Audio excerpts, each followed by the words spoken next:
এখন শেখ হাসিনা যেখানে আছেন ভারতে, ভারত সরকারকে আমাদের রাষ্ট্র থেকে অনুরোধ করা হয়েছিল যে উনি ওখানে থেকে যাতে কোনো ধরনের রাজনৈতিক তৎপরতা না চালান।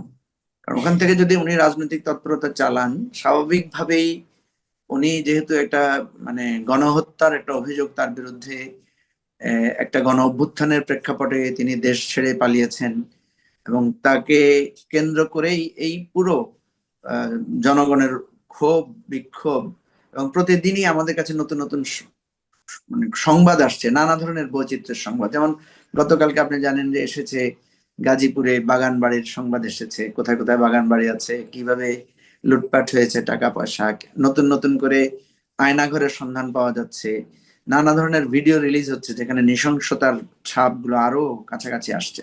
এবং আমরা যেটা শুনেছি যে শেখ হাসিনার অনেক ভয়েস রেকর্ড পাওয়া গেছে, যেগুলো উনি সরাসরি গুলি করার নির্দেশ দিয়েছেন, খুন করার হুকুম দিয়েছেন, এই ধরনের বিষয়গুলো। তো এরকম পরিস্থিতিতে মানে আমি মনে করি যে শেখ হাসিনার যে কোনো ধরনের তৎপরতা কিন্তু একটা বাড়তি উত্তেজনা এখানে তৈরি করবে। এবং ছাত্ররা যে ধরনের কর্মসূচি নিচ্ছে, সে ধরনের কর্মসূচি আসবে। আমি যেটা বলেছি যে এই ধরনের কর্মসূচি হলে কিন্তু আমি ভারত সরকারকে মানে সাবধান করে বা তাদের প্রতি সতর্কতামূলক কর্মসূচিটা আমি প্রেফার করতাম। তো যাই হোক, এখন 30 নম্বর অভিমুখে যে বিক্ষোভ বা সেখানে যে ধরনের একটা প্রতিক্রিয়ার কথা শুনেছি, এখন পর্যন্ত আমি কোনো তথ্য পাই নাই। ভারতীয় দূতাবাসের অভিমুখে একটা প্রতিবাদ মিছিল এর চিন্তা করতাম, বা হয়তো আরো কঠোর যদি হয় তাহলে একটা প্রতীকী ভারতীয় পণ্য বর্জনের জন্য একটা ডাক দেওয়ার কথা বলতাম সবাই মিলে। কারণ এটা ভারত সরকারকে আমাদের এই মেসেজটা জানানো দরকার যে শেখ হাসিনার যে কোনো, সেখান থেকে বসে যে কোনো ধরনের রাজনৈতিক তৎপরতা বা যে কোনো ধরনের বিতর্কিত কথা, এটা আমাদের সাথে ভারতের সম্পর্কের একটা অবনতি ঘটাবে। মানে এখানে দায়টা আমি ভারত সরকারকে দিব। কারণ তাদের কাছে রেখে, তাদের সেখানে এমনিতে তারা অন্যায়ভাবে আশ্রয় দিয়েছে, এমনিতেই তাদের উচিত যে এই জায়গাটায় যাতে শেখ হাসিনাকে কেন্দ্র করে যাতে বাংলাদেশ ভারত সম্পর্কের অবনতিটা না ঘটে সে বিষয়টা খেয়াল রাখা। একটা রাষ্ট্রের পক্ষ থেকে একটা অনুরোধ জানানোর পরও তারা কেন শেখ হাসিনাকে এই ধরনের লাইভ স্ট্রিমিং এ আসার সুযোগ দিচ্ছেন বা অ্যাক্সেসটা তাকে দেয়া হচ্ছে? আমরা তো জানি যখন কোনো দেশে এই ধরনের কাউকে আশ্রয় দেওয়া হয়, তাদেরকে অনেক নীতিমালা মেনে চলতে হয়, তাদেরকে অনেক কিছু মানতে হয়। এখন ধরেন এটাকে কেন্দ্র করে কিন্তু অনেক কিছু পরিস্থিতি তৈরি হতে পারে।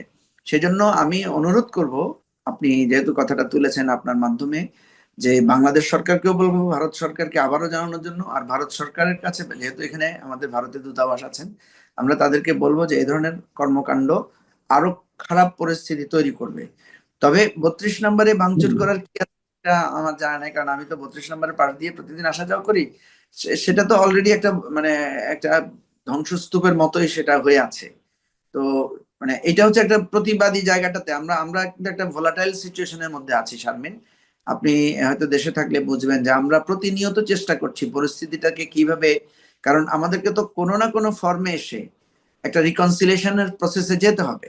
এখন এই জায়গাটাতে আমি মনে করছি বারবার আওয়ামী লীগ এবং শেখ হাসিনা হারসেলফ উনি কিন্তু এই প্রতিবন্ধকতা তৈরি করছেন।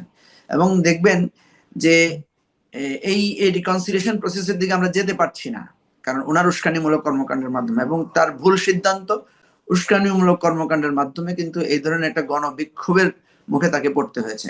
আমরা যে প্রস্তাবটা বারবার দিয়েছিলাম যে আপনি আলোচনায় বসেন, আপনি আপনি পদত্যাগ করেন, আপনি পদত্যাগ করে একটা নিরপেক্ষ সরকার হাতে ক্ষমতা হস্তান্তর করেন, উনি যদি এই কথাটা শুনতেন তাহলে দেখতেন যে একটা নির্বাচন হতো এবং সেই নির্বাচনে আওয়ামী লীগ কিন্তু একটা বৈধ দল হিসেবে অংশগ্রহণ করতে পারতেন, হয়তো তাদের সিট একটু কমতো, বাড়তো, তিনি রাজনৈতিক প্রসেসের মধ্যে থাকতে পারতেন।